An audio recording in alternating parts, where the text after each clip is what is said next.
I've come a little ways. My bottom, part of my bottom, you can see that the corners are pretty well shaped here. Now remember, I'm going to felt this, and this changes the character of the yarn entirely. Unfortunately, you can see where my knots are in places. I'll see if I can take care of that before I felt it. I'll probably work those knots in better. And as my thread strands are coming out here, I'm only doing one stitch each thread, and I've got a little bit left. I have more of some of these yarns, so if I run out I can add more, or I can just stop. I've got lots of knots to work inside, but I noticed that when I was knitting it, it's kind of like a jellyfish. I had no trouble at all with these getting tangled because I'm only doing one stitch, and it slips through the tangle down there. So I finished my first skein of this greenish yarn, and I need to tie another one on and do another one. It looks like at the rate I'm going, and I probably want it to be about here, that would require 2, maybe 3 more skeins. But I have several of these skeins. I assume it was the base color for the rug that was made, because some of these colors I don't have very much of it left, and I'm sure that went into a rug. And this was just the leftovers from making a rug. Anyway, I'm going to continue, and when I get to another point where I think I might want to show you something, I'll be back. As you can see, my purse has grown quite a bit. Here's the height of it. Now it'll shrink down a little bit when I felt it. It'll also go in this way. I think I've got it about the size I wanted. And of course, when I line it, I'll add pockets and all kinds of good stuff to it. Anyway, so when I finished the height that I wanted for the purse, keeping my little stripes going, and if you notice, most of my little stripes, I started with about a yard of yarn, and when I finished I had about this much left, just a little bit. Anyway, so I have 86 stitches on this purse. I found the end portions here, and there are about 8 stitches here, and I marked those stitches right here. There's 8 of them between these 2 little markers. Okay, 8 on this side, 8 on the other side, that's 16. I had 86 stitches to start with. 86 minus 16 is 70, so I should have 35 stitches between this marker and the one on the other side. And I did. Now, I want to make a slightly shaped section that goes up into the handle, because I'm going to knit the handle too. So what I did was I counted over from the markers that mark the edge, or the part here, this part here, 5 stitches, and I put a marker. Now, what I'm going to do is I'm going to knit across, knit this stitch, remove this marker, and when I turn it around to knit in the other direction, because this has to be done back and forth, I can't go round and round, I'm going to slip this marker off and put it here. Now, I could wrap and turn, but a wrap and turn with this yarn would be very difficult. So I'm just going to slip the last stitch I knitted and move my marker up. And I'm going to continue that back and forth until I have 6 stitches remaining on my needles. And I switched to the largest set of double pointed needles I have, which is this set here, and I put tip protectors on one end so I don't lose it, and I just simply knitted all the way up. Now, I finished one side, and I'll show you that. Okay. All right, here's that one side. As you can see, I've got stitches here. Now, if I have a little bit of a hole here, I will correct that with my bind off technique. I haven't bound these stitches off yet, but I will, and I'll show you how I do that. I continued up. Once I had 6 stitches, I continued up in a 1x1 rib, and that makes a real nice thick handle. I slipped the first stitch of each row. Now, you can slip the last stitch or the first stitch, it doesn't matter, but I slipped the first stitch, and it gives me a very nice finished edge on both sides. Now, I'm going to finish this side, and I put my remaining stitches on a stitch holder. What I'll do is I will Kitchener the two parts of the handle together so you will not see a seam. And when this purse is finished, there will be no seams in it. And the only one that looks like a seam is where I picked up the stitches here. And I'll finish this and be back. I'm back. I have finished shaping the other side and have started knitting the handle. Now, when you do this handle, you must be very careful. If I started the other one on the other side with a knit, a purl, a knit, purl, a knit, purl, since I'm slipping the first stitch, it's still in the pattern of knit, purl, knit, purl, knit, purl. But on the other side, you need to do just the opposite, because if I start from the outside, and I started from the right side on both of them, in order to match it, okay, my first one here should be a purl. That was the last one on the other side. So just be careful when you're doing this that your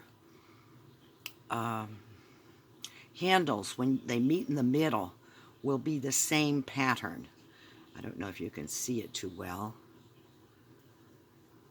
I think I got it right. Anyway, just be careful that they are going to match. And if it looks like they're not going to, before you get very far along, pull it out and start it over again. It will make a big difference. If you get the handle all the way to the length you want and you realize that it does not match on the other side, you'll be very upset. Anyway, another way to do that is if I start on the front side here with my pattern, knit 1, purl 1, on the other side I started on the inside, it will match. Okay, now I've gotten that side done, at least enough, and I will continue this side with the handle until I get the length I want.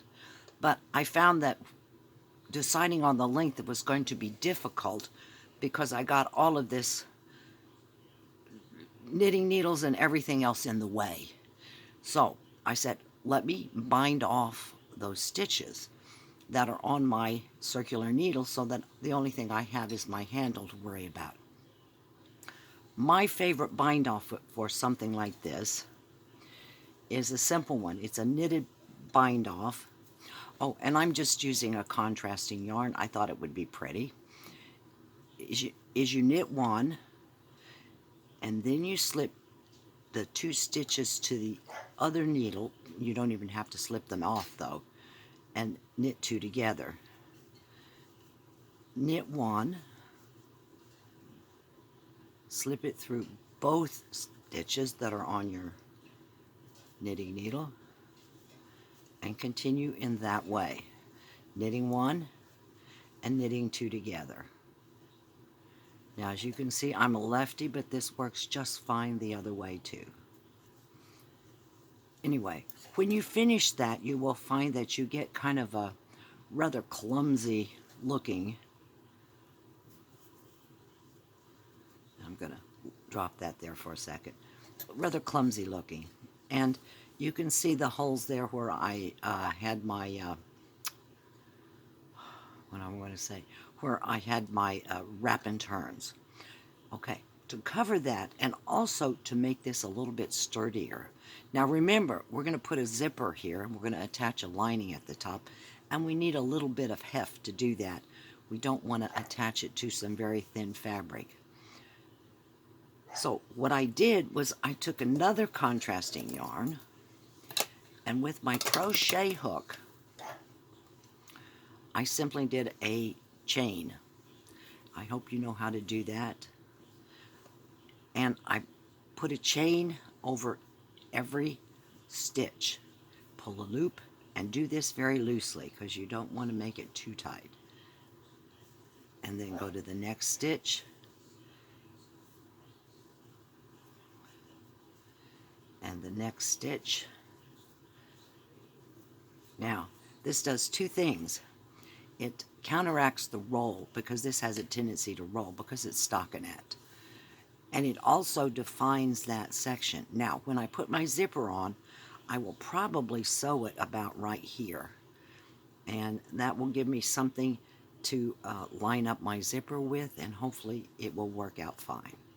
Anyway, I have some more to do to this sweater. I've got to finish this and finish the cast off and finish my handle, and I'll be back. I'm back. I have finished knitting. I've finished the handle and Kitchenered it together. Now you have to understand that the Kitchener stitch is always a half of a stitch off. But it looks okay, and once it's felted, nobody will see that half a stitch off. I also went inside, okay, and took time to weave in all of my ends from all of those pieces, single pieces of yarn. And I did this because if I don't, those little ends will felt and probably become little balls, and I don't want that inside my purse. By the way, the Kitchener stitch, I have a video, and I'll post a link down below on my method of doing the Kitchener stitch. Anyway, the purse is ready to felt. Now, what I'll do is I will throw it in the washer, and when it comes out of the washer, if it's felted sufficiently, I will air dry it. If not, I will put it in the dryer and check it every few minutes, and at some point in time, either when it's dry or I think it's about the size I would like it to be and it's got a nice finish on it, I'll pull it and finish drying it. If it's still not shrunk enough, I'll put it through the washer again and the dryer again until it gets to where I want it. But before I do that, I want to measure it to see how much it's going to shrink. And it looks like it's about 15.5 inches across here, and even these up here, and about maybe 10.25 this way. So it's 15.5 by 10.25, and we'll see how small it gets when it gets felted. The other thing I wanted to mention is when I did all of the little ends here, and of course I have a lot of scrap from doing this, I took the time and made a little pom-pom with all of the little short pieces that were long enough to make a little pom-pom. And this I've tied onto the purse, and it will be felted along with the purse. But I save all of those scraps in a little baggie, and I keep it beside my sewing machine because this is the nicest stuffing you would ever want to have. I don't usually do it with stuffed toys, but I make pincushions, and this is fantastic for making pincushions. The needles go in so easily, and of course I've got some more wool here too that I am saving. When I have enough, it'll be a pincushion. Anyway, if you have liked this video on making a knitted purse, hit the like button and subscribe. I will go ahead and add a zipper and a lining, but I think that's probably going to be another video. It'll make this video too long otherwise. So I will see you then.